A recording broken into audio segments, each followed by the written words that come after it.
Hello, kind people of the universe. Let's talk about my 21st birthday. So for those of you who don't know, when you turn 21 in the United States, that means that you can drink alcohol legally. It's usually a day filled with friends, fun, bars, and bar crawls, or at least here anyways, that's kind of how it is. Unfortunately, that's not how my birthday went down. Here's how the story goes. Let me preface this real quick. The day before my birthday, one of my cousins was getting married in Traverse City, Michigan. So there's this place called the Traverse City Pie Company that has the most amazing blueberry cobbler pie. So my family and I went to the Traverse City Pie Company, got a slice of pie, hung out for a little bit, and I took a little pie about this big back with me so I could take it home and enjoy it on my 21st birthday. This is important to remember. Phase 1. It's 11:15 and the wedding is coming to a close. Me and my entire family get onto this big yellow school bus to head back to the hotel. It takes about 20 minutes for this to happen. 11:40 rolls around and that's when the bus's big wheels started to go round and round and we start to head back to the hotel. As the journey to the hotel commenced, I continuously checked my phone to see what time it was because Lord knows I did not want to turn 21 on a school bus. The bus pulls up to the hotel at about 11:56. That means I have about 4 minutes to get to the bar across the street. My cousin Lauren and I take off our shoes, push past a bunch of drunk people, and book it across the street. We managed to get through the door and order a shot with just enough time for me to watch my phone turn to 12 a.m. on my birthday to take my first legal shot.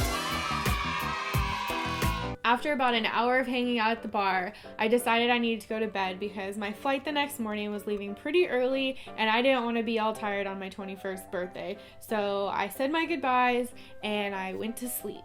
Phase 2. Blissfully asleep, I am woken up by a frazzled dad telling me, "Oh my god, oh my god, oh my god, oh my god, oh my god, oh my god, oh my god, you missed your flight!" To which I responded, "What?" Originally, I was supposed to get home around 3 p.m., which gave me plenty of time to hang out with some friends and do the normal 21st birthday things. But unfortunately, that didn't happen. "But Jeed, how did you miss your first flight?" Let me explain that. So apparently, when my dad looked at the ticket, he looked at the departure time for my connecting flight and not my first flight. So that made me miss my first flight. After a call to the airport, we booked another flight back to Jacksonville, which would end up getting me home around 10:15. This means I would spend pretty much my entire birthday at an airport by myself. I packed up all of my clothes, all of my toiletries, and all of my other items, and said my goodbyes and went on my way to the airport. Phase 3. My flight lands at about 10:15. My uncle is patiently waiting for me at the terminal and we make our way to the baggage claim. So we stood there and we waited and we waited and we waited and we waited. Nothing.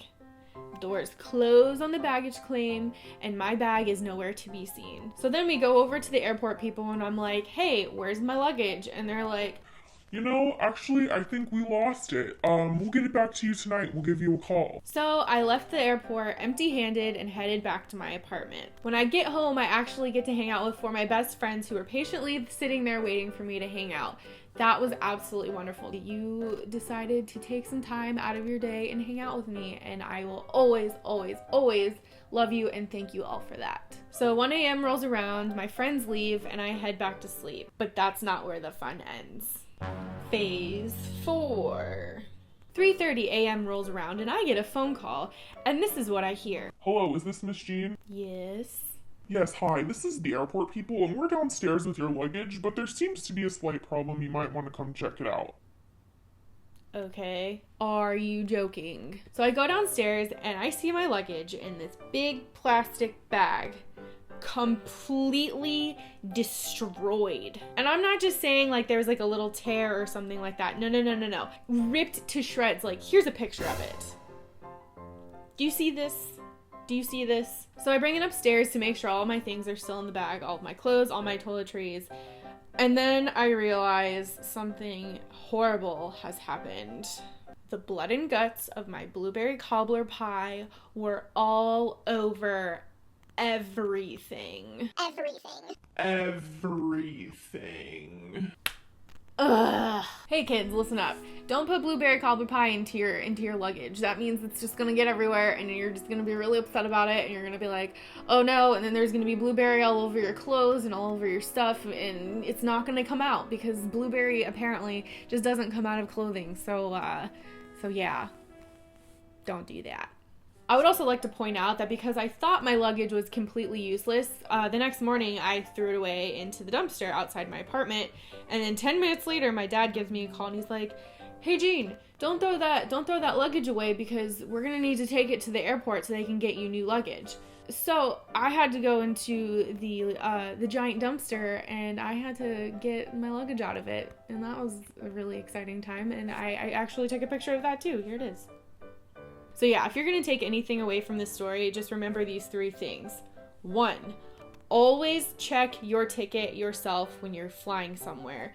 Don't rely on anyone else because in the end, it's your fault too. Number 2, do not put blueberry cobbler pie into your checked luggage because it will probably get everywhere and you're going to have a bunch of clothes that are ruined. So just don't do that. Number 3, always appreciate your friends and family. If it wasn't for my friends and family, my birthday would have been a complete and total flop. And I am so thankful that they were there for me to hang out with me and make my day just a little bit better. So yeah, that's my 21st birthday story. If you have any interesting birthday stories that you want to tell me about, please leave it in the comments below. I'm excited to read your funny stories. Go ahead and give this video a like if you enjoyed it, and please subscribe to my channel because that would help me out a lot.